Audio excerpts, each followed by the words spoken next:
আমাদের জীবনের চরম এক বাস্তবতা, পারলে মিলায় নিন। আমরা আসলে ভালো থাকা মানে অনেক টাকা পয়সার মালিক হওয়া, ক্ষমতার মালিক হওয়াকে বুঝি, কিন্তু বাস্তবতা ভিন্ন। বাস্তবতা আসলে ভালো থাকা মানে অনেক টাকা পয়সা বা ক্ষমতার মালিক হওয়া না। ভালো থাকা মানে ঋণমুক্তভাবে সম্মানের সাথে সমাজে বেঁচে থাকা। ভালো থাকা মানে পরিবার নিয়ে, স্ত্রী সন্তান নিয়ে সামান্য কিছু চাহিদা পূরণ করার মাধ্যমে সমাজে বেঁচে থাকা।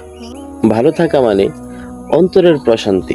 হাজার কোটি টাকার মালিক থাকলেও যদি অন্তরে প্রশান্তি, অন্তরে শান্তি অনুভব না হয়, অন্তরে অশান্তি কাজ করে, তাহলে এটাকে ভালো থাকা বলে না। ভালো থাকার মূল বিষয় হচ্ছে অন্তরের শান্তি, অন্তরে প্রশান্তি অনুভব হওয়া। আর এটা একমাত্র অর্জন করা যায় সততার মাধ্যমে। আপনি যখন সৎ থাকবেন, সৎ পথে চলবেন, আপনার চাহিদা, আপনার পরিবারের চাহিদাগুলো সৎভাবে পূরণ করার চেষ্টা করবেন, তখনই আপনি এই অন্তরের শান্তিটা অনুভব করতে পারবেন।